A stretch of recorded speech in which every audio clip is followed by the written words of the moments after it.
कीर्ति आजाद जी, ये कहना है बीजेपी का कि ममता दी आदिवासी महिला विरोधी हैं। जो पोस्टर्स वहां उन्होंने लगाए उसमें उन्होंने एक तरफ मोदी जी और मुर्मू जी की तस्वीर डाली और नीचे ममता जी की तस्वीर डाली कि आदिवासी महिलाओं के साथ डांस तो कर रही हैं लेकिन ग्लव्स डाला हुआ है।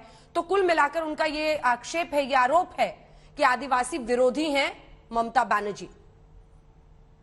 यह तो विरोधी तो पहले उनको हिंदू विरोधी भी बना दिया गया। वहां पे दीदी और दीदी बंगाल में चलता रहा, उसके बाद भी 5% वोट बढ़ा के 50% वोट ले आई, जो आज तक कभी कोई किसी का समय में लेकर के नहीं आया। जिससे इनको खतरा होता है ना बीजेपी को, कि लगता है कि हाँ यह व्यक्ति जो है मोदी जी को हरा सकता है, तो उससे उसके ऊपर ये आक्षेप लगाना शुरू कर देते हैं।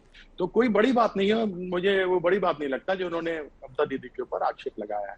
और यदि यही हो तो एक बीरबहा हांसा है, एमएलए है, वो विधायक बंगाल में ही, उन्होंने कहा कि ये हमारी कम्युनिटी की है और ये कह रही है अपने आप को कि ये हिंदू है।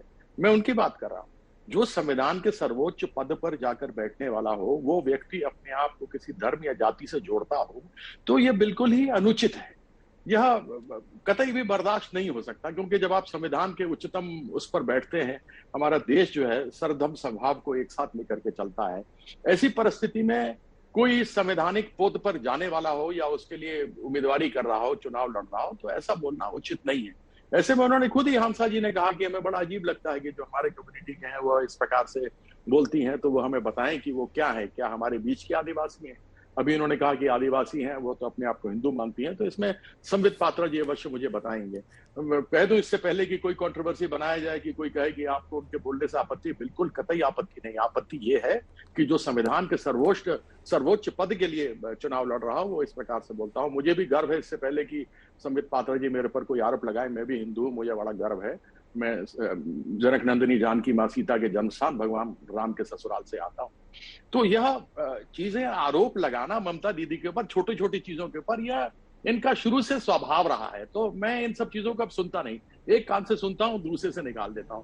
कोई किसी का विरोधी नहीं होता। अगर आप जाकर खुद ही विधानसभा में देख लेंगे तो आपको पता लगेगा वहां पे 15 से ज्यादा आदिवासी सदस्य बीजेपी से भी ज्यादा अगर हैं तो वो टीएमसी के हैं। साथ ही साथ मैं तो ये भी जानना चाहता हूं कि 71 इनके जो एमएलए या 72 एमएलए बिहार में है, जो बंगाल में है, उनको 5 स्टार होटल में क्यों इन्होंने रखा हुआ था? कल बुलाकर क्यों रखा था? उन्होंने कहा था कि वहां पर स्थान नहीं होता, लेकिन जितनी भी विधानसभाएं हैं, जब भी सभा होती है या कभी कोई दूसरे लेजिस्लेटिव कमेटी की सीटिंग होती है, तो उसके लिए वहां पे घर बना हुआ है, लोगों के अपने अपने घर हैं। तो मुझे बड़ा अजीब सा लगता है कि क्यों इस प्रकार से हुआ है। दूसरा, आपने क्रॉस वोटिंग कही, तो क्रॉस वोटिंग क्या केवल एनडीए के लिए हुई है? क्या यशवंत सिन्हा जी के लिए नहीं है?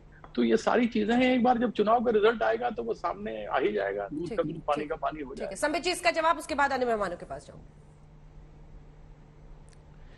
कीर्ति जी को नमस्कार। भारतीय जनता पार्टी में कीर्ति जी मेरे सीनियर रहे हैं और मेरे उनके साथ बड़े मधुर संबंध रहे हैं। तो जो भी मैं कहूंगा, मैं कीर्ति जी के विरुद्ध में नहीं, मगर एक मौका जो टीएमसी को मिला था और टीएमसी ने उस मौका को गंवा दिया।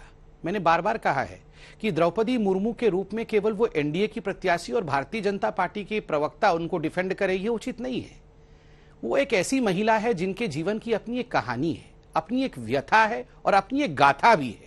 उन्होंने खुद अपने जीवन को गढ़ा है। अपने गांव में पढ़ने वाली और कॉलेज जाने वाली वो पहली महिला थी।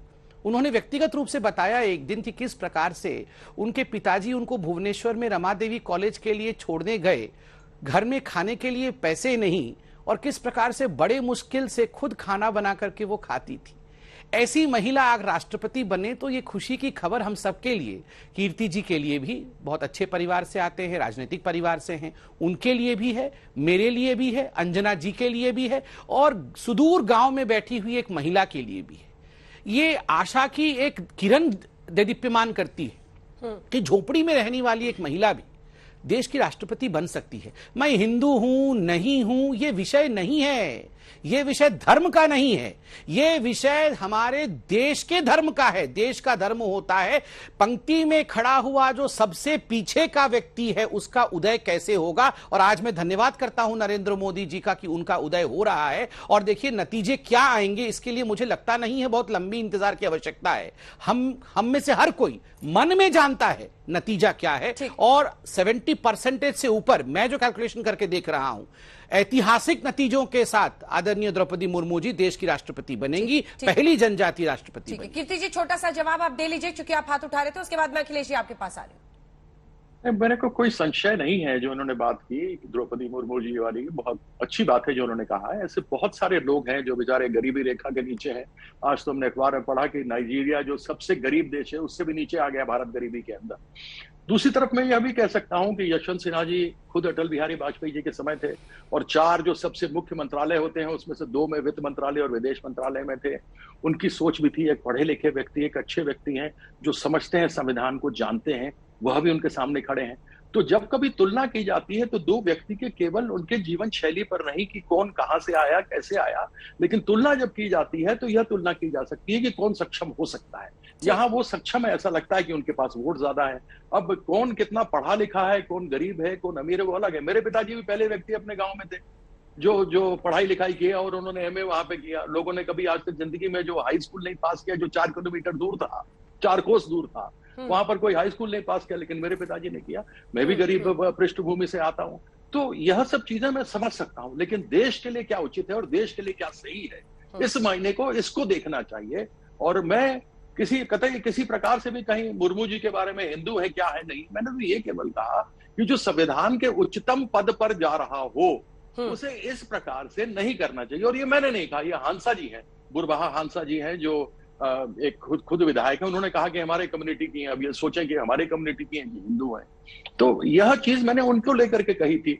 और जो इस पद पर जाए उसे ऐसा नहीं कहना चाहिए। मैं केवल इतना ही बात कहा था, और बाकी बात तो सारी एक्सप्लेन कर चुका हूं। अखिलेश जी, क्या इसको आइडेंटिटी पॉलिटिक्स की नजर से देखना सही है, या फिर इस बात पर गर्व होना चाहिए? और कांग्रेस पर देखिए, प्रकाश अंबेडकर कट्टर विरोधी बीजेपी के, लेकिन उन्होंने भी ये कहा कि यशवंत सिन्हा को अपना कैंडिडेचर वापस लेना चाहिए और एक पहली देश की आदिवासी महिला को बिना ऑपोजिशन के, बिना किसी चुनाव के नॉमिनेट किया जाना चाहिए प्रेसिडेंट के पद के लिए।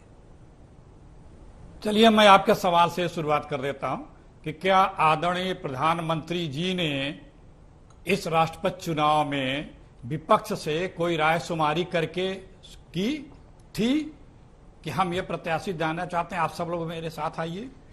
किसकी जिम्मेदारी बनती थी? ये तो शुरुआत प्रधानमंत्री जी को करनी चाहिए थी ना। लेकिन इस बार अखिलेश जी, विपक्ष ने अपना कैंडिडेट पहले डिक्लेयर कर दिया था। वो अपने प्रत्याशी का अखिलेश जी, आवाज आपके एक तो नहीं आ रही है सर। इस बार विपक्ष ने अपना कैंडिडेट पहले डिक्लेयर कर दिया था, एनडीए का बाद में आया था। 38 घंटे, सिर्फ 36 घंटे पहले, 36 घंटे इंतजार करता रहा विपक्ष। प्रधानमंत्री जिसकी सत्ता होती है उसे इनिशिएटिव शुरुआत बात करनी पड़ती है, नहीं किया। लेकिन ये बीजेपी के पास कोई और मेरिट्स नहीं होते हैं। पिछले बार भी जब आदरणीय कोविंद साहब कैंडिडेट डिक्लेयर किया था तो भी ये बता रहे थे कि हमारे इस वर्ग से आते हैं, बाकायदा रिटर्न प्रेस नोट जारी करके बता रहे थे। लेकिन क्या उन्होंने उस वर्ग से आने के बावजूद भी 5 सालों में जो हिंदुस्तान में या उत्तर प्रदेश में दलितों पर अत्याचार हुए, उनकी आवाज जनता को सुनाई दी कि जिस वर्ग से आने का क्रेडिट ले रही थी बीजेपी, कि आज चुनाव अगर हो रहा है राष्ट्रपति का, तो प्रधानमंत्री जी अगर इनिशिएटिव लिए होते, विपक्ष उनकी बात नहीं माना होता, तो ये बात उठती और बात कहने का फिर आपका अधिकार बनता कि आपने एक ऐसे व्यक्ति को अवसर नहीं दिया, आप चुनाव लड़ रहे हैं। तो ये किसकी जिम्मेदारी बनती थी? उन्होंने क्यों नहीं किया? और देखिए, ये लोकतंत्र की, हमारे भारत के लोकतंत्र की यही खूबी है कि पंक्ति के अंतिम पायदान पे बैठा व्यक्ति को भी प्रधानमंत्री, राष्ट्रपति और हर पद पे बैठने का उसको अवसर मिला है और मिलता है और मिलेगा। यही हमारे देश की खूबी है। लेकिन इसको, जो लोकतांत्रिक प्रक्रिया है, जो संवैधानिक पद हैं, उस पे तो सत्ता में बैठे व्यक्ति को उसकी मर्यादा के अनुरूप अपने आचरण को तो करना चाहिए था, नहीं किया उन्होंने। आज सबको दिख रहा है, अच्छा, जब से अटल जी के बाद से जो नई बीजेपी आई है, इसमें किस तरह से काम होते हैं, लोकतंत्र की किस तरह से रोजाना, कोई एक दिन ऐसा नहीं हुआ जिस दिन बीजेपी ने लोकतंत्र की हत्या नहीं की होगी। सदन ऑल पार्टी मीट थी कल, प्रधानमंत्री जी नहीं आए थे। क्यों भाई? आज आके कहना है कि बाहर अंदर बड़ी गर्मी होगी, क्यों कहना इस तरह की बातें कर रहे हैं आप? ठीक है, क्योंकि सदन में बहस आप नहीं चाहते हैं, बहस होगी थी। सरकार के पास एक भी ऐसी उपलब्धि नहीं है कि जिससे वो कम से कम अपने हाथों अपनी पीठ थपथपा सके। तो सदन में गतिरोध बनाने के तरीके ढूंढते हैं। पिछले 8 सालों से तो यही हुआ। जो बिल भी पास हुए, क्या उस पर प्रॉपर बहस हुआ? क्या वो सेलेक्ट कमेटियों में गई? क्या वो बिल पूरे प्रोसेस से बन के आए? ठीक है सर, अब जवाब तो सुनिए ये सब अखिलेश जी। देखिए, लोकतांत्रिक व्यवहार प्रक्रिया, ये सब एक अच्छी पीएम मर्यादाएं ने कोई होती पहल हैं नहीं की। और उसका मुख्य एक उम्मीदवार बनाया जी। जाए सबकी तरफ से, पीएम ने कोई पहल नहीं की। उनके सवाल में क्या गलत है संबित जी? मतलब मुझे तो समझ में नहीं आ रहा है कि ये लोग उत्तर कहां से लाते हैं। प्रणाम करता हूं मैं कांग्रेस के प्रवक्ताओं को। उन्होंने कहा कि प्रधानमंत्री जी ने द्रौपदी मुर्मू जी को हमारे 36 घंटे के बाद, हमारे अनाउंसमेंट के 36 घंटे के बाद कैंडिडेट अनाउंस कर दिया, तो ये लोकतंत्र की हत्या हो गई। और बताइए, पूछना था सोनिया गांधी से जाकर कि सोनिया जी हम लोग किसको राष्ट्रपति बनाए? क्यों पूछना था? जब आपने देखा कि आदरणीय द्रौपदी मुर्मू जी कैंडिडेट हो रही हैं, आपको लगता है कि इससे ट्राइबल वेलफेयर होगा, तो आप बैठा देते यशवंत सिन्हा जी को। आप बोलते नहीं हम अच्छी कैंडिडेट है द्रौपदी जी, हम सपोर्ट करेंगे। देखिए, आप लोगों को एंटाइटलमेंट का अभ्यास हो चुका है। आप लोगों को लगता है कि जो प्रथम परिवार के निकट है, प्रधानमंत्री के पद के लिए केवल प्रथम परिवार या प्रथम परिवार द्वारा नियुक्त कोई मूर्ति वहां बैठेगा, या तो राष्ट्रपति पद के ऊपर जो बैठेगा, जो आसीन होगा, वो भी प्रथम परिवार के निकट ही होगा। परिवार से बाहर आप सोचिए, अंजना जी सोचिए जरा, आप सोचिए इस देश में पद्म पुरस्कार किन लोगों को मिलता था?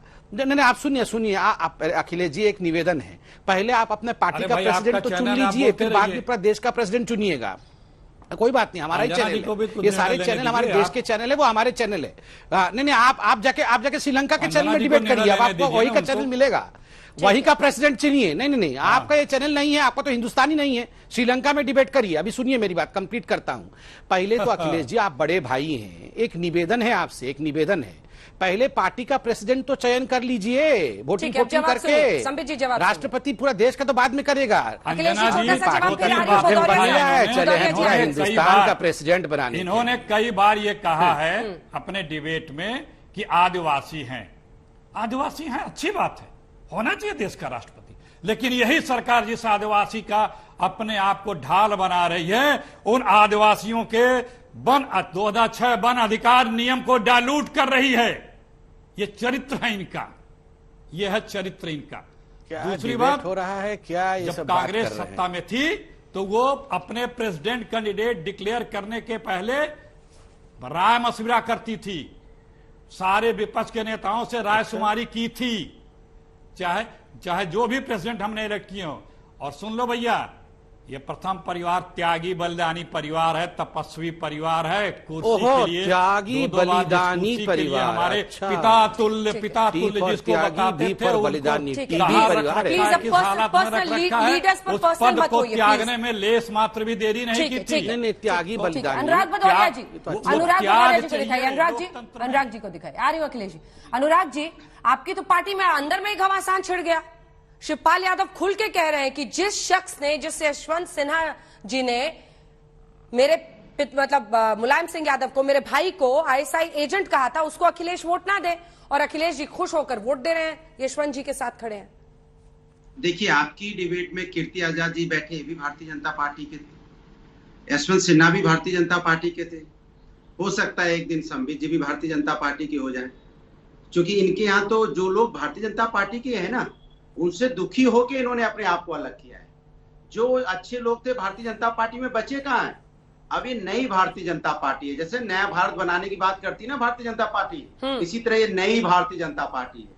एक दिन संबित जी को भी सोचना पड़ेगा, वो भी पुरानी भारतीय जनता पार्टी में शामिल ना हो जाए। इसलिए भारतीय जनता पार्टी की जिम्मेदारी बनती है, जैसा कि कांग्रेस के प्रवक्ता कह रहे थे, पहले ऐसा होता था, जब हम राष्ट्रपति का चुनाव करने की बात होती थी तो एक सर्वदलीय बैठक होती थी जिसमें बुलाई जाती थी, लोग आए या ना आए, सहमत हो या ना हो, एक नाम पे चर्चा होती थी, अगर सहमत होते थे तो उसका नाम अनाउंस होता था। ये संस्कार खत्म कर दिए गए, और भारतीय जनता पार्टी के प्रवक्ता भी कह ही रहे थे, देश का धर्म सिखा रहे थे। देश धर्म क्या होता है? देश धर्म होता है कि देश कैसे एकता, देश की एकता अखंडता कैसे रहे, देश के अंदर में कैसे धर्म और जात की राजनीति ना हो। आप तो धर्म और जात की राजनीति को प्रमोट कर रहे हैं लगातार। आपने कब विकास की बात की है? और आप आदिवासियों का या दलित का सम्मान कब किया है आपने? हाथरस की बेटी के साथ अन्याय हुआ तब कहां थे संबित जी आप? रात के अंधेरे में उस बच्ची का अंतिम संस्कार पेट्रोल डाल के कर दिया गया था, तब वो दलित की बच्ची आवाज नहीं निकली? उन्नाव की दलित की बच्ची के साथ अन्याय हुआ तो आवाज नहीं निकली? आपके लिए जाति धर्म सिर्फ राजनीतिक पर्पस के लिए होता है, सामाजिक न्याय के लिए नहीं होता? ये फर्क है हमारे